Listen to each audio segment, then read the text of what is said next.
I travelled home from a wedding or whatever with my wife. She was saying, I just don't know if I preferred you drinking or sober. That's what she said to me. It's quite tough and to it hear. spun Right? me out completely. And I remember I talked to my sponsor about this, and he said to me, Kevin, whatever we put in front of our sobriety will get taken away from us anyway. And he was right, because I drank.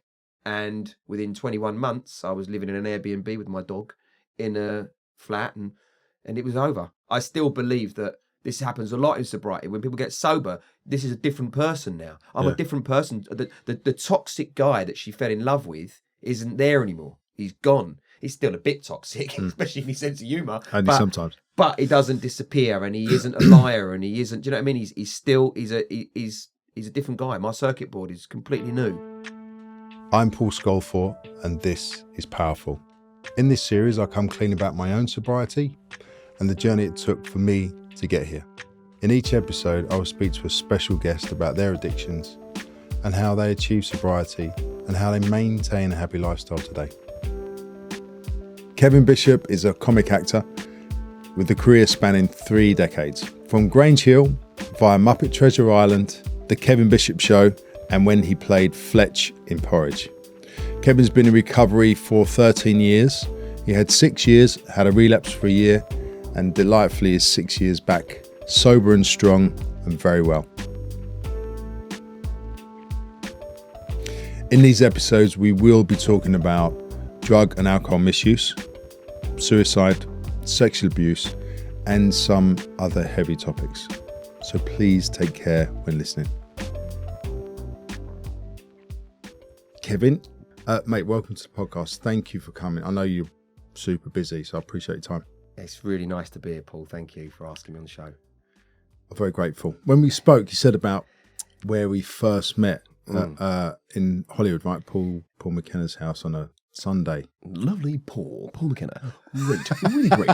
Really great guy, a very funny guy, lovely guy. Good friend of mine. Used to go to his house a lot, and he said to me, Kevin, you are a really, really hilarious guy. It's really great to have you here. Meet Paul. And that is literally exactly him. I love Paul. He's just the loveliest guy. And I remember it was back in those days, the first time I met you, I was still drinking. Was that around 06-ish? 05, 6? Yeah, around 06. Yeah, it must have been, maybe it was a little bit, maybe it might have been 07 or something, I'm not sure, but it's definitely around that time. Possibly. And I was in Los Angeles. I think I was, what I normally used to do, we'd go over there trying to hustle down a job in America. Yeah. And it's changed now. It's not really, doesn't really have that feel anymore. You kind of work from wherever country you live in now. It's not essential to be there like it was then. And I remember I was at Paul's house, his lovely house. When, the Rolling Stones actually made a video, an album here. They made an album here, and that's you can see this is where the Rolling Stones made an album. And so you got the tour as well. Yeah, got the tour, great tour, really, really great. And lovely Paul was there at his house, and he used to have these brilliant parties where there would be kind of a mix of everybody. There'd be all sorts turning up. It was kind of the British, all place. British. One or two Americans, but mostly British, I think. Well, there would be the Americans who subsequently there'd be cool Americans because that was the place where all the Brits went. Yeah. So, and I remember that time there was a real Brit invasion going on, and so I was taken to Paul McKenna's house by Sadie Turner, who's our mutual friend, and I remember you were with Sadie, and Sadie came up to me, she went, Kev, I can't believe it. She went, I haven't had a drink for nearly 5 months. And I was like, 5? What, why? And she went, well, I've stopped drinking. I was alcoholic. And I went, were you? I had no idea. And she went, yeah. And I remember thinking in that moment, if she stopped, what does that make me? Because I was just at it non-stop. Yeah. And whenever I went to Los Angeles, it made me very nervous because it's a very professional place. And I was a very unprofessional drinker. But I was a professional drinker, but behaved very unprofessionally. Yeah. And I was very aware of how I could blow it out there. And if I did, I wouldn't come back. So I was always anxious about drinking in America. And I was, spectacucularly drinking in America. Was you drinking that day? Yeah. Oh, yeah. I didn't see any, craziness going on. No, but that was early. It was early. That was early in the evening. I do remember something about that day, right? There was an American girl there, very pretty, worked at She an was with me. aesthetic clinic. Yeah, probably. Probably, Well, yeah. not when I tell you the story. But she worked in an aesthetic clinic. And she's like, oh, hi, how are you? What are you doing? We was having a chat and stuff. And I said to her, you're very pretty. She goes, yeah, I work at I've got a good surgeon I work with and stuff. And I was like, oh, okay, what kind of thing have you had done? She goes, well, I had my boobs done first. And then she goes, do you want to see them? I was like, yeah, sure, absolutely. So she showed me the boobs. I was very impressed. I was like, good surgeon. And then she said, then I just had my butthole bleached as well. It's the first time I've heard that. I was like, okay. She said, do you want to see that as well? I was like, yeah, sure. Never seen it before, seen it now. But yeah, it was very weird. It was a very weird thing to introduce yourself as. So I remember And that was in the driveway. So that's before I got in the house, yeah. She had the clipboard of names just to let you go in. Oh, great, you've met. Yeah, so no, Paul was there at the house and doing what he does. He's a great host, and you and Sadie were there. And I remember you standing there with Sadie, and she said, Kev, this is my friend Paul. And I said, oh, right. And she said, Paul doesn't drink either. And I remember going, oh, really? And he went, yeah. And we do a 12-step program, and it's amazing. And I remember just thinking, what? What are they talking about? They're going to do a 12-step program, and it's amazing. I remember just thinking this was mind-blowing that they were openly admitting to go into a 12-step program. Yeah. But there was something in your eyes and in Sadie's eye. There was some kind of something was going on, and I was interested because Sadie she looked completely different. She was definitely beaming, as she always is now. She's just beaming this energy out of her face.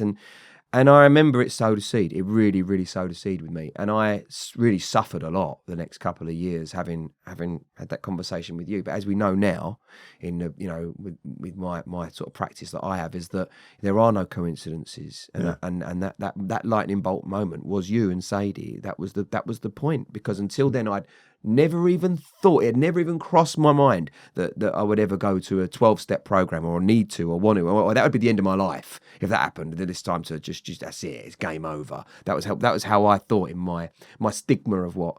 It's amazing that moments like that actually happen in life. Yeah, and it's pretty incredible because I didn't even realise that. But I remember what you said to me. I can remember exactly what you said, and I say it as well. I nicked it, and you said, I went, what? You don't drink either? And you went, oh no, I don't drink. Yeah, I can't. I went, well, not even one. And you went, no, I go on the missing list. That's what you said to me, and I loved that, and I thought that's a good one. I'm nicking that because that was exactly how I did it. It was exactly the same. I'd literally disappear. I'd go out for a pint of milk on Thursday, come back Monday. That was my style, and then I wouldn't drink for ages. Then I would. That's exactly me. That's literally exactly me. Yeah. So I struggled a lot with accepting that I was alcoholic or even understanding what an alcoholic was, because I thought, well, how can I be an alcoholic if I don't drink for months? That's I can't possibly be one, because I would put it down and I'm never doing that again. But then I would, Was that because I would make myself so ill after a complete bender with cocaine as well, and I would just absolutely rinse it until I couldn't go anymore, or I was unconscious, or I'd usually take a handful of pills just to knock me out when I was on a come down and wake up and feel so bad. I'm like, I literally would say, I'm never doing it again. I'd go and get a fake tan. I'd start taking vitamins. I couldn't go to gym straight away because I was a mess, but I'd start doing that. And that cycle got shorter and shorter till I was about a 3-day cycle. And that's when I was really in despair in the end. That's exactly.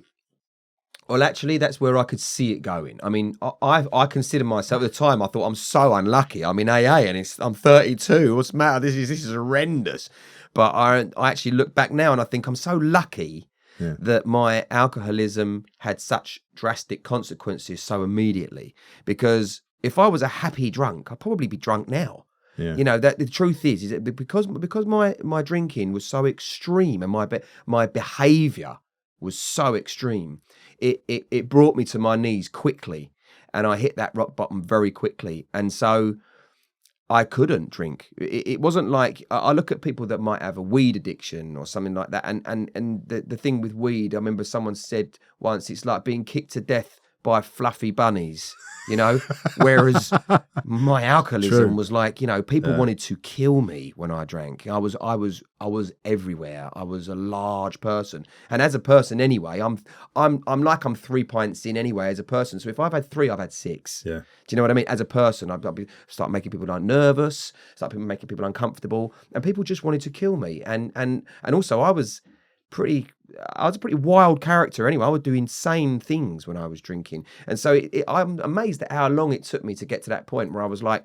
why am I persevering with this insanity? And I think back on it and I think it wasn't agreeing with me straight away. I mean, I hospitalized myself drinking when I was 14. Is that when you started? That's when I started. it was almost like a sort of self-destruction. It wasn't like, let's all have a drink. It was like, I'm going to destroy myself. And that was the object of the game every time. And so now I'm older and I can look back and I've done a lot of work. I can say, well, I was probably a very wounded child that didn't really love himself very much and didn't really know, couldn't fit in, couldn't blend in, was strange, struggled to make friends and whatever. Is that how? So you were born in Bromley in 1980, right? Yeah, that's right. So 11 years younger than me. Right.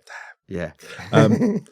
What was your childhood like then? What kind of made you feel like that you didn't fit in? Did you have any struggles at home, or like anything happen to make you feel like that, or was it just a natural? I had a very large Irish family. So my mum was one of 13 kids. She had 9 brothers, and a lot of them, not all of them, but a lot of them were very hard drinking men.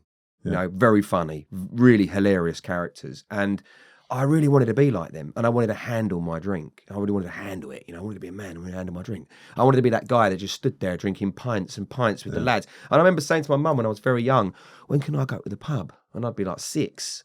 She said, you're 6. You can't go to the pub. And I want to go to the pub. I want to go to the pub with my cousins and my mates. And I just wanted that life of having a laugh and having because that's what I saw, you know. It's a big impression on a young man, isn't it, when you see all that laughs, the conviviality of it, the masculinity, and it's like, that's a crew. Yeah, I want to belong. And they were safe, you know. Like that was like you know. To me, the alpha male stood there with the pint and the fag and the jokes, and that was the alpha male. That's how you were king of the jungle. Was you had those qualities about you. And so I learned very quickly that to get attention, especially my Irish Catholic family, I think I've got 58 first cousins. I mean, it's insane. That's a big firm. It's a big firm, and it is a big firm as well, you know. And we're all very similar in many ways, and.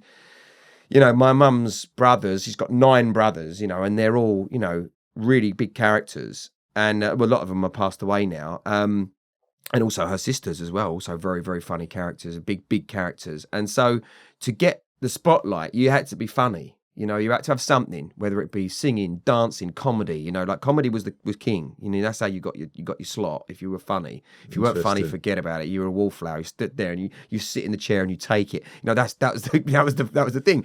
And my family, my uncles, would sit me in the chair, and you just had to sit there until it was done. And I learned that very early on, that if you stormed off or you didn't, you know, you had to take a joke, because if you didn't, they just went. It just got worse. It got so much worse. So you sat there and you took it and you learned to give it and you learned to take it. That's probably give you a bulletproof vest along the line. I think so. I think of all the things that I was given, you know, as of the sort of skill set that I've got, I'd say that the one I'm most grateful for is my robust sense of humour. Yeah. Because it's got me through everything in life. Everything. Humour's an amazing thing. It's a brilliant tool that I don't think Americans understand it.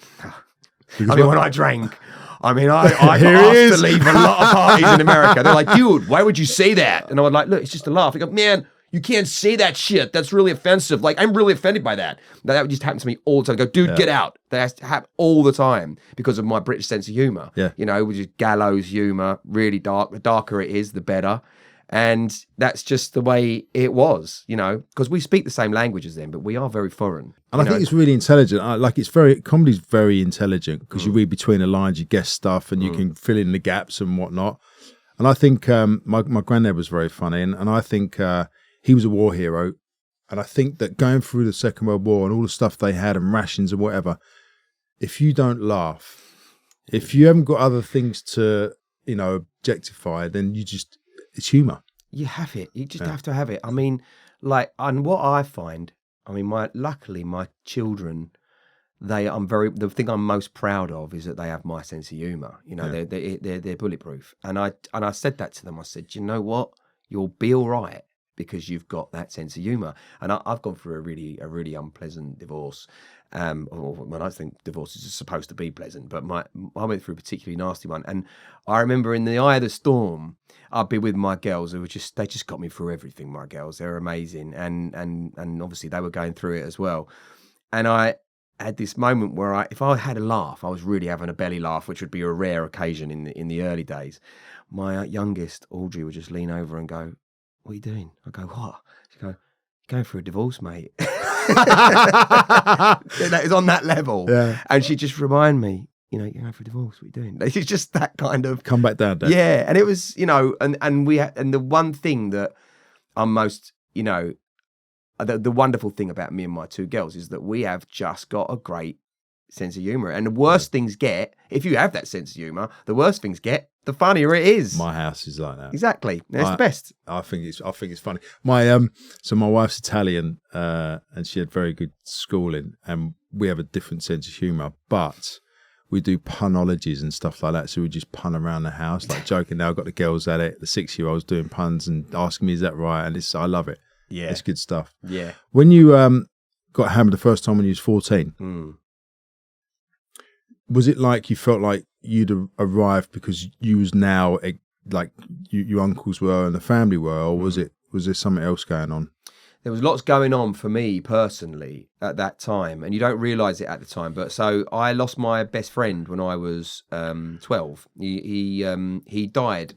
I don't know if it was suicide. They said it wasn't, but he died on a dog lead, and it was very, very traumatic. And I realise now that at that school, so the school that I went to was an all-boys school in Bromley, and I actually got suspended from that school because my behaviour was quite bad. I was getting in a lot of punch-ups. It was a very rough school, actually. It was a very tough school, and I wasn't dealing very well with the death of my best friend, I don't think. And it was really hard. I was also on television. I was in Grange Hill when I was like 12. You was like 12, no? Yeah. So and that was a massive amount of exposure for me. I mean, I've been an actor. I started as a dancer when I was like 8. I was on stage with Ronnie Corbett and Lionel Blair tap dancing. Did you really? I didn't know that. No way. Yeah, I don't. That's not something, because it wasn't.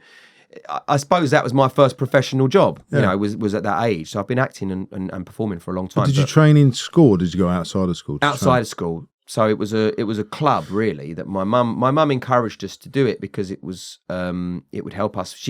My mum's big on her English, so she loves English, and she said if you study drama, it will help you with your English because it's Shakespeare and poetry and prose. And she was absolutely right. I love English. It did help me with my English, but it also gave me the bug for performance. Yeah. And to this rabid addict, that was something that I just wanted more and more and more. It's an incredible buzz, isn't it? I mean, I've only done like 5 movies and stuff, but in modelling, doing fashion shows, there is a buzz that you can taste in the air and know it. I think for any performer, there's an attention that you get.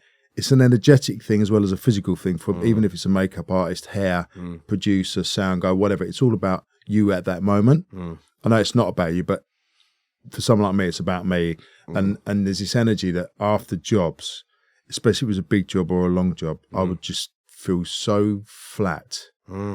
And heavy, and think shit, and I'd phone people and say, "Oh yeah, no, things are bad," and they must have thought, "Oh, stop whining, dude, you're like really doing very well." Yeah, it's a major roller coaster. That. Yeah. I mean, I just finished a play at Stratford East, Abigail's Party with Tamsin Outhwaite, and we weren't expecting it to be the success that it was. We just, and we knew it's a brilliant play, obviously, but we weren't expecting it to be like just knockout play. And every night, everybody was stood in the audience, and Tamsin and I talked to each other a lot following when the play came to an end, and we were thinking this is going to transfer, and everyone was going, this is going to transfer, it's going to transfer. I mean, it's just going to transfer, and it hasn't yet. And Tamsin would be phoning me going, "I am just so dead. I feel so depressed." And it's true. It's a major hit that, and you'd come off stage, and everyone would be standing there. And also, that's another thing. When I was doing a play and I was drinking, it was biblical. I would go out and I would drink to all hours just to come down from what we'd experienced. You know, it was such a hit. There's nothing really like that. It's hard to explain to people, isn't it? It's very hard to explain to people. But I've done it. I'll come home. I mean, I do it now. I'm gonna come home sober. I'm looking at the ceiling, and it's 3 or 4 o'clock in the morning, and I can't get to sleep. You know, so it is a real chemical hit, and obviously what goes up must come down. And when I finish a play or a film, or if you've got a lovely crew and they're all, you miss that routine, and then suddenly we just get sat, and no one understands that about actors or performers, is that when we're on, it's intensive. You know, like we work intensively, but we also don't work intensively, and that's really, really hard to work around. The bits in between. Yeah. That's amazing. So how was that for the pressure for the first time? Because that was a big show as well, wasn't it? So Grange Hill was my first television gig, and a massive one, and also fame as well. So I remember I was in Paris with my mum and dad and my brothers and sisters. I'm the eldest of 5 kids, and I remember I was in Paris with the family in Montmartre, and I got mobbed in Montmartre, and I was like 13, and it was the first time that I've been recognised as a famous actor or whatever. And I got mobbed by all these kids who were on a school trip, all from Scousers, actually, from Liverpool. Excellent. Amongst all the artists trying to draw the drawings. Like, there he is, look, that's Sam from Grange Hill over there, look like. And can I have a photograph with you? Actually, but they didn't have photographs. It was just like, they had little snap cameras, and it was all autographs. Sign my little bit, sign my little pad. And sign my Liverpool shirt. and that was the first time I'd experienced it. And then that was it. And then I had kids coming up to the door, to the house. And I was a very normal kid. I went to a normal school, and then I had jealousy at school, from other kids. At the all boys school, it wasn't as bad, but my mum removed me from that school and put me in a mixed school in Chislehurst in South London, and that's when things really, really just were out of control. I mean, because there were girls there, and I was on the television, so the girls wanted to go out with the guy who's on television, and so the hatred I had from the bullies in the school was just off the scale. And I had kids from other schools in other blazers waiting for me outside the school gates, and the bullies in my school were going, he's going around the back. Don't worry, he's going around the back, you'll get him around there. And so it was relentless, and the teachers were jealous as well. So I remember one teacher saw me getting a pasting by a few lads from another school, and he was there to stop it. He was monitoring slowly, and he just turned his back. No, and just let me get a kick in. I'll never forget that. The that's teachers so were worse. weird, isn't it? It's so weird, this jealousy thing. If you're a performer, I think that's interesting that people don't realise that when you're successful in one of these fields where you're on someone's telly or you're in the media, that there's a whole painful side of it. Not to put it all down, but there is a side that people look at and think, oh, he's famous, he's all right, he's getting money, he's in the thing, there's nothing wrong. But there's a dark side to it. There is. I mean, I think that with comedy as well, like, with anyone I know who's funny, if you scratch the surface, there's tragedy there somewhere, because you have to.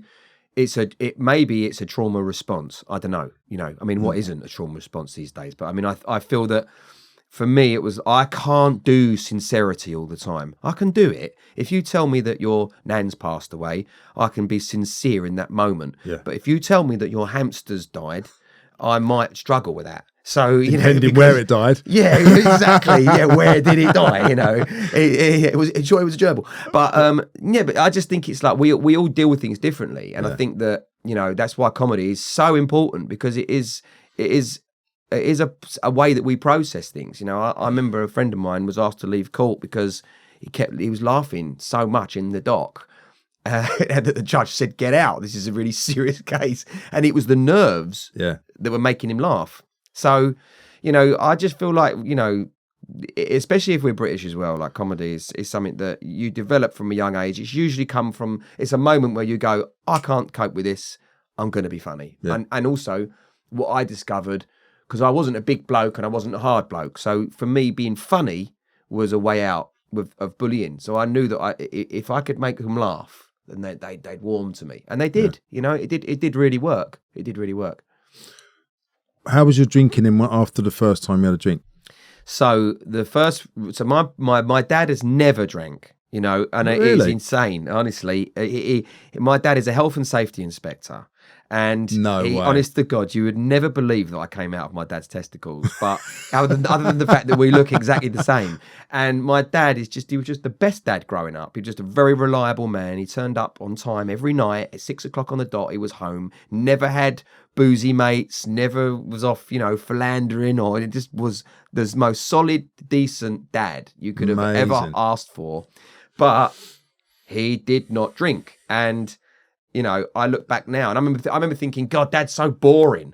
But I look back now as a dad myself and I think, wow, what a duty to just do what he did. It was quite amazing. Legendary, actually. It really, really, really legendary. I mean, if he had gone out and got drunk, my mum would have castrated him. So there was that helped. My mum, very different character. All the comedy comes from her side of the family and her own stuff, But my dad was like, I remember I'd take him, we'd go to the pub on Christmas Day as a tradition, and I'd be on my third pint of Guinness. God, I'd get onto the third one pretty quick, and my dad would still be nursing he hadn't even made it down to the Guinness sign, And was still on top. I'd be like, "Come on, Dad, what's going on?" He'd be actually falling asleep in his pint. So he was just very, very happy with who he was as a person, and never felt like he needed to change himself, Whereas, and my mum never drank either, actually, but that was unusual in her family. It's only her and maybe one or two others of her siblings that aren't really, don't really enjoy a drink, but the rest of them love it. And we would go to Ireland as well for our holidays, and they'd have to lock the pub because there were so many of us that they'd lock it. And I just remember being a kid and just trying to breathe out of the crack in the door where it's smoky in there, just inhaling the 17 packets of Tato crisps and red lemonades. It was like, I remember just thinking, get me out of this. This is awful, but that's what they did. And then the songs would come out. Whenever I hear people Irish singing, I think, someone's going to get chinned in a minute. It triggers me. I did a big campaign in Ireland years ago, and we arrived from New York really late. Didn't get to this. We were staying in a B&B in a pub. Because we was in the middle of nowhere, and I was starving. I'm like, do you have any sandwiches? No. Do you have any snacks? No. She said, what I suggest is you have a couple of Guinnesses, and it's like a whole meal in itself. And I was like, I don't really want to drink because, trying to behave. Meanwhile, we was on this plane. I won't mention who it was, but it was a big campaign. The guy I was with, we had the top floor. It was Alitalia, weirdly. They used to have these big green seats upstairs, and we had the whole upstairs to ourselves. So we started just having a couple of drinks. And then all I remember, we was climbing on the seats, trying to see how far we could jump on the seats.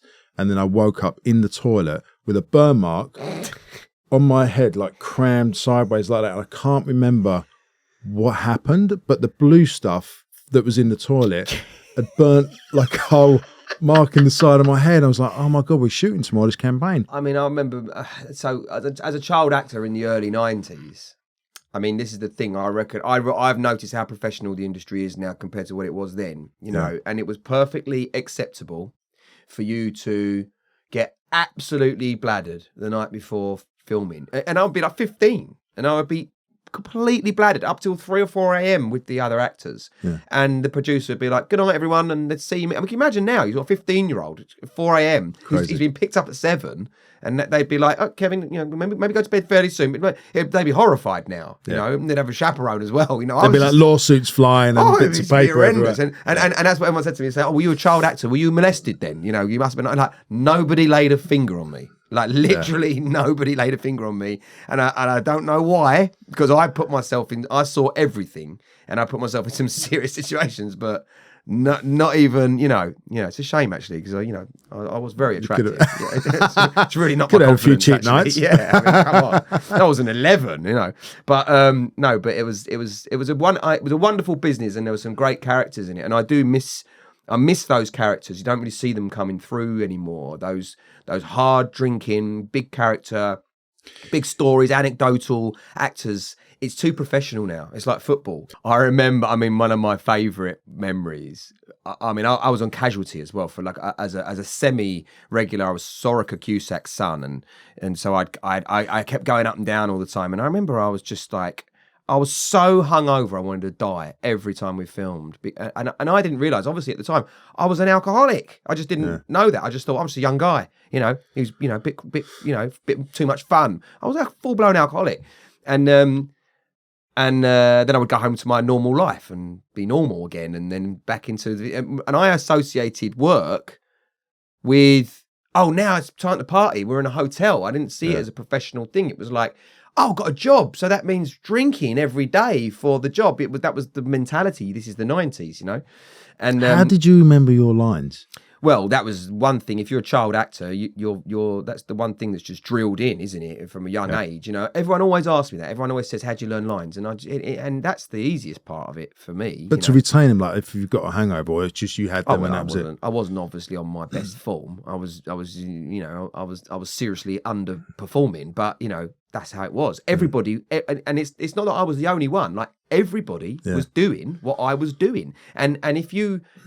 I mean, nobody ever said I don't drink. Like it was insane. People would be like, "What do you mean you don't drink? I mean, you don't drink. You're an actor." And I think that the reason I became an actor, this is the ultimate addicty thing to do, was because I wanted to be a celebrated pisshead like Oliver Reed or Richard Harris or Peter O'Toole. That they were my idols. That's who I wanted to be. When I saw them on television and I saw George Best, I thought, that's what I want to do. I want to drink and get paid for it, and everyone go, he's great and he's funny and he's lovely. That's what I want to do. Because in those days, those people were demigods, weren't they? Yeah. And now you'd go, oh, he's a terrible alcoholic, but it's totally changed. Funny. So it was probably like because it's having the admiration, isn't it, and the prestige. So I realise now that I just wanted to have the prestige. Whatever it was. That's literally all I wanted to do was have the prestige. I thought at the time it's the career, the travel and stuff. But if I'm really honest, just wanted that. I wanted to be applauded. And I think that comes from having such low self-esteem as a kid. Don't know where it came from. Can't tell you why. I was really good athlete, good boxer, shit footballer, but still played, had some trophies.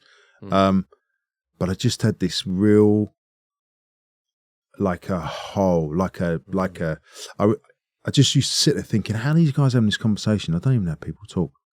Like, I just don't know how they retain stuff, which is quite remarkable that you retained lines when you was earlier, because I couldn't even remember lyrics from a song. And I feel that because I had some trauma early on in my life, I feel like I disassociated. So I would just be thinking, fantasizing because I was uncomfortable. And that was probably my first addiction, not even knowing. So for me, I feel like coming into recovery and putting down drinking drugs was just the start, just the beginning. And it was really for me about waking up, because I suffered from terrible anxiety. I mean, I was literally, I don't know how I survived basically. I just used to wing things and just turn up and think, oh, I got away with that. Yeah. It was quite sad actually. Yeah. And I'm really grateful now being in recovery that I thought it was just about putting down the drinking stuff. But you get to really learn about yourself. And for me, I'm really grateful that I'm present now, especially as a dad. Yeah. To be present with the kids is unbelievable. I think as a dad, I think the best gift that you can give your kids, whether they're boy, girl, teenager, whatever, or whenever you get into it, the best gift you can give your child is you be sober. As a sober dad. There isn't anything better, I don't think, you can give. And I know that because my dad did it. And I look at my dad and I think, yeah, he might not have been it might not have been really, he might not have been taking me to football every weekend and it being exhilarating, or, taking me to the pub when I was 15, 16. But, he gave me the space because he was a very, very mild and humble man. And he gave me the space to grow into the man that I am. He didn't knock that out of me. He was a good dad and is a good dad. And so I see that now. I'm much more grateful for that, and I sort of regret in many ways that I didn't see that about him in the early years, because I just wanted to be with the winners. That's how I've always been very impressionable my whole life, and it's been good for me and bad. And I think that it got me in trouble when I was younger, because I got me in bad crowds and whatever, because they looked like they were the alpha males. They were the kings of the jungle, so I wanted to be with them.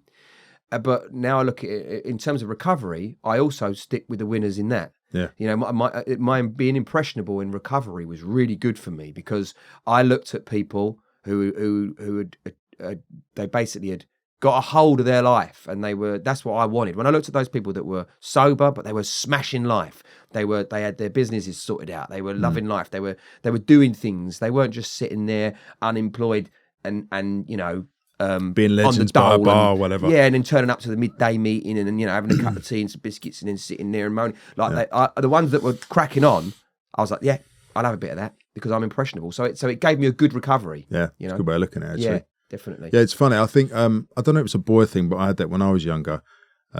Just whoever had the biggest car, biggest watch, loudest person, whoever had the boat, whatever, that was who I wanted to be. Yeah. And I look back at my dad, and he comes from a big family in the East End, and I just think sometimes I used to be, why are you not fucking doing that? Why are you not doing this? Why are you not doing that? And actually, in hindsight, I look at my dad. Did you ever see a movie, The Bronx Tale? Yeah. So he wasn't a bus driver, but he reminded me of De Niro in there that was close to that environment, knew all that environment, all his friends was around that environment. But knew it was wrong. And knew it was wrong for him. So he really, in hindsight, he showed up and was actually pretty smart, always looked after us, told me the right things, told me how to look after myself. He was very tough, very disciplined, which I resented for a long time. Yeah. And did the little violin. Oh, my dad was really... But actually, he taught me a lot of stuff. Yeah. And I'm really grateful for that today. Yeah. I don't know what that is. I don't know if it's as we get older, we either become more like our parents or we realise what they were trying to do. And something that when you'll understand this, and not everybody does, but like if you have worked a 12-step program like I have, and I've done my steps now 3 times, so I've gone through it in depth with fantastic Same sponsor? Yeah, two sponsors, because I relapsed after 5 years. So I was sober for 5 years, and my first sponsor, who was incredible, and I'll always remember the things that he said to me. I mean, he actually said he put forgiveness into such an amazing place for me, because I never ever thought I'd ever forgive anyone for anything, and I was quite proud about that. Yeah. I'll never forgive anyone for anything. People go, "You should forgive them." I used to think, "Fuck off! You forgive you? No, I'm not forgiving anyone." I really thought that was a powerful thing in me. You know, they go, and I go, "But he's done that," and they go, "Yeah, but don't you miss him?" And I go, "Yeah, but he's done that." You know, I just couldn't get my head around it. And I remember my sponsor, my amazing sponsor, in his beautiful flat in Brighton. He was a hairdresser, and he would cut my hair as well. And he would talk to me, and he would say, "The thing is, Kev," he said, "me and you can have a row. We fall out. Let's just say we fall out today, and I'm right though, and you were out of order." He said, "And I see you down there walking your dog, and I look out the window and I go, yeah, I was right. Yeah, but I miss my mate, and I don't see him anymore. Just because I'm right, I don't see him anymore." Yeah. And he said, "I don't ever laugh at my mate, and I don't cut his hair, and he makes me barely laugh anymore because I was right and he was wrong, and he deserves it." And when he said it, it suddenly made me realise all those lovely things that we learn in AA is just like letting go is everything. It's just everything. And I didn't realise that. I thought holding on and controlling everything and being in charge and telling everyone what to do, that's it. That had got me where I was. It got me really far. And then to suddenly go, now I'm this person who goes, "Hey, it doesn't feel right, let it go. Don't swim on stream." I'm like, what am I saying? Yeah. But that is really what it is. And I think that the lovely thing about being in recovery is there's an awful lot of spiritual bollocks going on at the moment, and I see that everywhere. And I don't know if it's Instagram or whatever, TikTok or everything. There's a lot of people who are really, really spiritual, but it's bollocks. You know what it's really about is about you admitting that you are wrong, and you might not have been wrong for the whole thing, but there was a bit that you did. There was a little bit, no matter how small, you did a little bit, and once you own that, it's powerful stuff. It's powerful. It's hard to... I was always taught to, if you're powerful, you feel strong. If you're resentful, which means you feel like you have the upper hand because you're letting them go or you're pushing them away and you're cutting people off. And I'm really good at doing that. I'm like, nope, done. Because I couldn't handle the situation. But yeah, I would do that. I would sort of emotionally ghost someone because I didn't have the ability to say this is what's happened. It's easy to say no. The conversation. Someone said to me, "Do you want to be right or do you want to be free?" And I was like, "Free? What do you mean free?" He said, "Because you resenting someone when you're in the shower, when you're in bed, when you're in your car, you're thinking of them. Are they paying rent?" I was like, "No." So why are you holding them in your thoughts? And it really struck me like, fucking hell, actually, you know what? It's quite painful for me. Yeah. It's like being a prison guard, maybe in Porridge, but it's like being a prison guard outside the door. Yeah. Right? But you're still there in the same place. Yeah. Yeah. I never understood that before. Yeah. Yeah. But it's just... I remember something when I was going through a personal thing a long time ago, and one of my very good friends in AA, who I came in at the same time before I relapsed. Or that relapse, as I call it, the decider. Why was there a decider? So I was so happy in my sobriety. I was I actually struggle to get back to that place, where I was so powerful, I was so free, and I was decided. I was like, this is it. This is my life now. I love this. And was that in England? Yeah, that was in England. So I'd come back I disgraced myself in Australia at a press junket that I was supposed to be the funny guy in the group of lads, and we'd gone on the tear, all of us, for 3 days, and I was a day longer than the others, and we got to the press junket, and I couldn't even speak. I was mute, and they gave me an Australian decongestion, which had traces of speed in it, and it spun me out into a panic attack, and I thought I was going to have a heart attack and die in the radio station in Sydney. So that went well. That went really well. And I remember lying there on the floor, and all I could think of was my wife had already hated me anyway at the time. I was thinking, she's got to come and identify a corpse. I was thinking, fucking hell, she hates me as it is. She's going to hate me posthumously as well. This is a disaster. And so that was my last drink. And I remember I got to Los Angeles, and I went to my first AA meeting in Los Angeles, in Venice, and I was the only person there who wasn't homeless. And I remember coming out and going, "Yes, I'm not an alcoholic. They are, because they're all homeless. That's what. I just fucking got to calm down a bit, And then, but I knew that something wasn't right about the way I drank. I knew I had the phenomenon of craving, and I did not process it the same way as everyone else. And when I drank, bad things happened to me, and I couldn't stop until I was good and drunk, and or passed out or whatever. And so I phoned Sadie, and I said, I want to know more about this, and I need to sort this out, and I'm serious. And I got back to Brighton and got sober in Brighton properly with all my wonderful sober pals down there. There's a wonderful recovery down there in Brighton.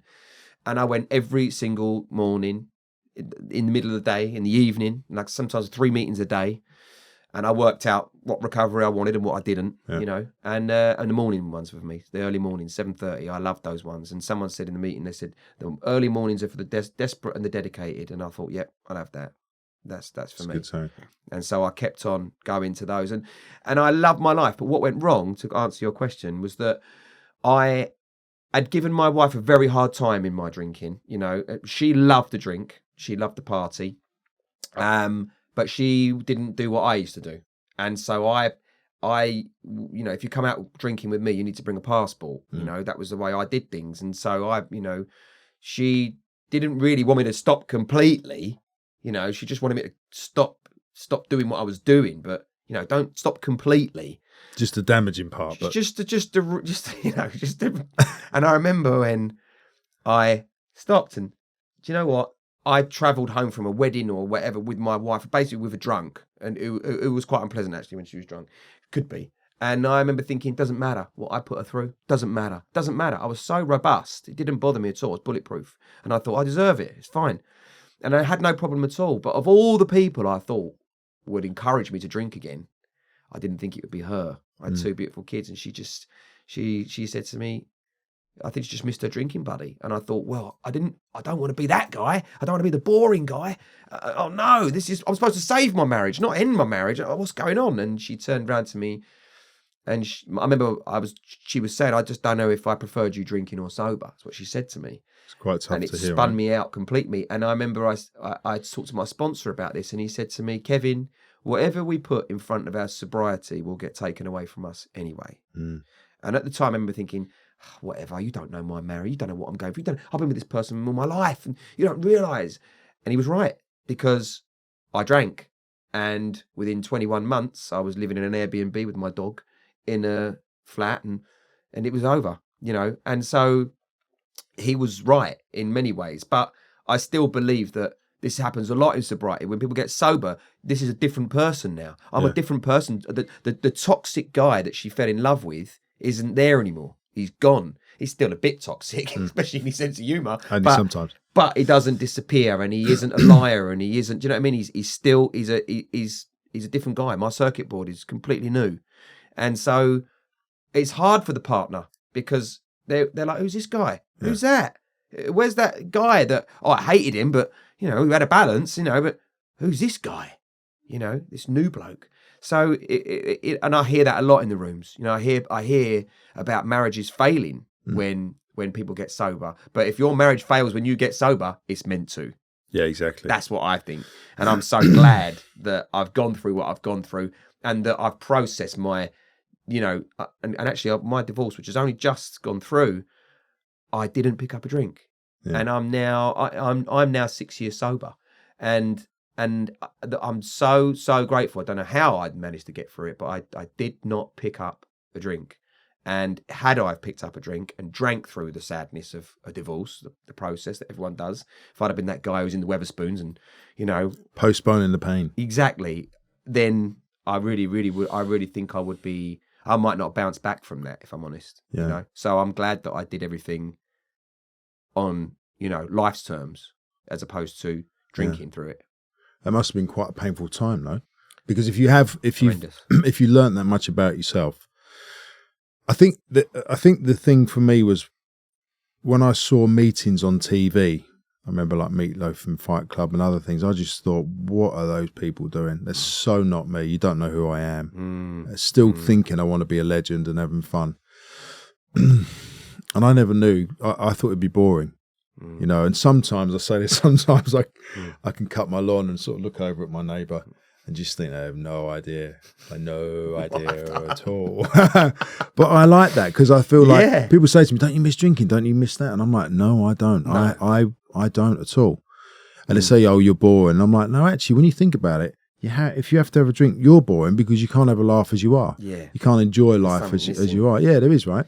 But it's true what you say. Like, I mean, look, I also had this moment where I thought life is boring. Life is about paying bills, and I'm not one of these people who's going to sit here and go, "Do you know what?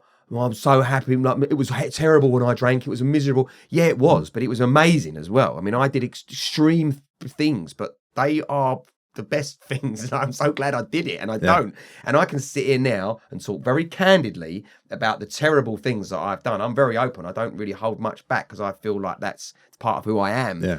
But I can tell you also that I'm glad that I experienced it, and I'm glad that I can talk about it and laugh about it now because I'm sober. Whereas at the time, I never told you what I did. I never told you that thing that happened. I never told you when I woke up with one shoe on and I was on that bus and I don't know how I got there. And I never talked about that at the time. I was in deep shame about the life that I was living, and I didn't want anyone to know what a dirty scumbag I was and what I was getting up to. But now I can sit there and we can belly laugh about it because it's not happening anymore. It's funny because it doesn't happen anymore. I used to think I had a sixth sense, right?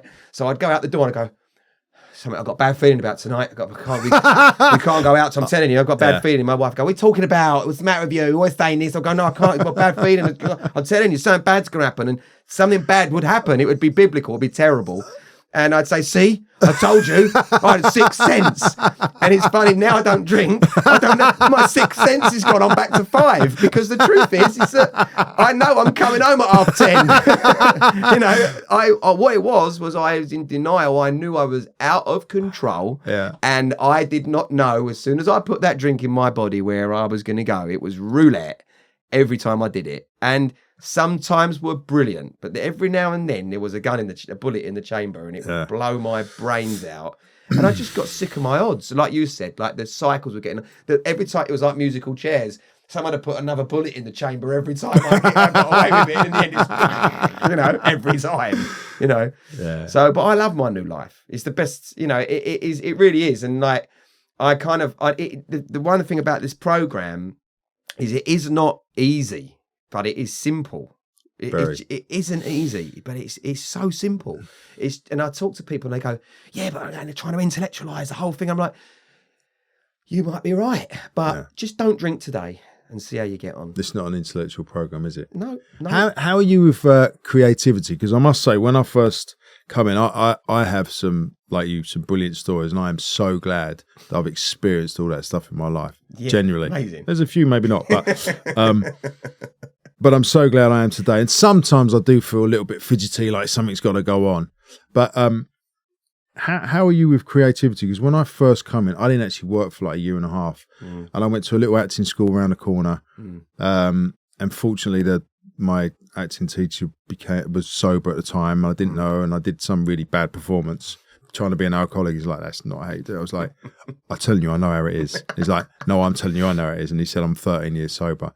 And he took me under his wing, which was amazing. But I didn't want to go back into fashion for quite some time because I was so terrified that I had no sort of willpower, whatever it was, to, get involved. But I found after, I thought my career was over. So I was 33, right? So I didn't start modelling again until 35, which usually is over. And I had a better career after. And I really smashed it out of the ballpark in the 90s. So I thought it was impossible. And I kind of went back cap in hand, did a couple. I think my first job, I went from doing massive campaigns for Versace and shoots with Bruce Weber and lots of money to doing Matalan for a couple of grand. Very humbling with Jeff Banks. Went back, did my first shoot.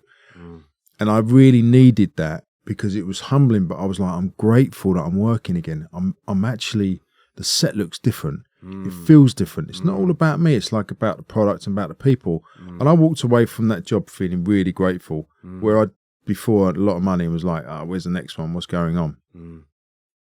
But creatively, I became on fire again, and it was like a different thing though. Got that spark back, got the life back, and actually did really well. How's creativity for you? Well, that's a question actually that we talk about a lot, not just in acting circles or writings, because I write as well and produce as well, but we talk about this in general, with art and all sorts of things. And I think that, pain does give us that creative spark. I mean, a little while ago, I stumbled across some poetry I was writing when I was drinking, and it's good, but it's very self-indulgent and very victim. But I'd get these bursts of focus and drive. Obviously, I'm ADHD as well, and undiagnosed like everybody, but they've definitely got it. And I have that hyper focus through pain and through desperation.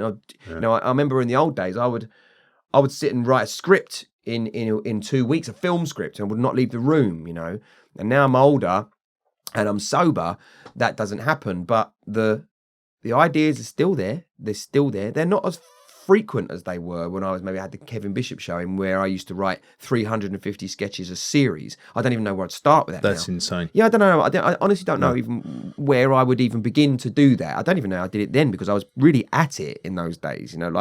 I had barely slept, and I was still doing that amount of work. But I think that job, those jobs suited me. So I was a chef, I was an actor. Anything that was high intensity, that was perfect for me. Yeah. So really high intensity. So chefing was great, and also for my ADHD, I need fear to focus. So if I'm doing a play, I need to be terrified in order to remember my lines and to remember where I'm stood and to be on the thing. And I hate it if I do a play and I'm like, I don't feel nervous. I don't feel nervous. I feel really confident. I hate it. Absolutely the opposite. No, I need that to focus. Really? Or I can't focus. You need to teach me that one. Well, I think it's an ADHD thing. I think that's what it is. And it's funny, a lot of DJs are like it, and a lot of performers are like that we've chosen those high octane careers. I think it's the word fear, though, because for me, fear was like to pull away from something. But I had that adrenaline, and my mind would be sharp and stuff. But with certain things, I had fear. Yeah. I don't know why. Like with fashion, I had no fear, shows, like commercials, nothing like that. Yeah. But with acting, I really had fear. I used to dream as a kid that I was going to be an actor, and I'd forget my lines on stage. And I think somewhere I'd implanted that about the lines. Yeah. And I remember doing the first scene. I did a film called DD Hollywood with Elsa Pataki and Peter Coyote, and there's a big scene in a cafe, like 200 people. And I remember when he said action slowly, and I was like, "Where's the line? Where's the word?" And it felt like a tumbleweed went past, and then a car drove past, and something else happened, and everyone had dinner and went home. And then it come out, and I was all right. But that was my biggest fear. I was like, oh, shit. Honestly. We all have those moments. I mean, I remember I was doing a play in the West End called Pete and Dud Come Again. And I was playing Dudley Moore, who luckily was an alcoholic. So I could really it was method. And I'd pulled an all-nighter, and I got into this theatre. And I remember we had this Wogan-esque sort of 80s chat show room. And the interview the show was around this interview, and I remember I just fell asleep, and in the middle of the interview, and I woke up and I suddenly looked at the audience and I thought, so I'm on a stage and there's an audience there, and I don't know how, but I just came in with my line. That's amazing. Insane. I mean, but the problem for me was that I could do it. Yeah. And that was a problem. So, you know, a normal person would go, I went out all night, I disgraced myself at work, everybody knew, I'm full of shame, and I'm never doing that again. But with me, I got away with it. No one, a lot of time, no one knew. I did that for years as well. Turn up like an hour. I'd go out, shower and set, and then go straight to work. Yeah. But I didn't have any lines, so it was pretty easy. Mate, I think we're going to... Yeah. I could speak for hours with you. I've got so much to ask and talk about. Yeah. But just for advice, if someone's listening, hopefully they are, and they're struggling, they're thinking about recovery, or they're not sure, they're on the edge, or if they have someone in their family that's got a drink or drug problem, what would you advise them to do? Well, for the addict themselves, I would just say, you know, the power is in the surrender, you know. Ultimately, that's what it's all about, and that's where the real joy is, you know. It was when I actually said, my name's Kevin and I'm an alcoholic, I'm not perfect, I've got something wrong with me, and I held my hand up and said that in a room full of people that understood me, it all stopped, and I don't have a drink problem anymore. I still have a think problem, but I don't have a drink problem. And for the family of the alcoholic, good luck, because it comes from within. There's not really anything you can do. There's nothing you can say, but you really, really do need to be firm, and you need to sort of protect yourself from that person who's in it, they're at it, and they're going to finish when they're ready. You know, that's all I can say. Go to Al-Anon. That's all I can say, and learn how to deal with it. Amazing words. Thanks, Kevin. Yeah, cheers. Cheers, mate. Whoa, that was amazing. Loved it. This podcast is brought to you by Stride Foundation. If you or someone you know is struggling with addiction, please head over to www.stridefoundation.com, where you can find links to resources that may help. You can also make a donation. Please make a donation. It will help us bring to you more episodes. And if you enjoyed This Is Powerful, please rate, review, and follow the podcast to share it with your friends, your family, anyone you can, and head over to social media. I always love to see and hear how you react to the episodes, and it's so helpful for our content to be shared. Thank you also to my beautiful wife, Dr. Federica and Marty, the best producer, Shannon Delwich, to Henry, you know who you are, and to Emma Long, who does all the hard work in the background. And there's a whole catalogue of episodes wherever you get your podcasts.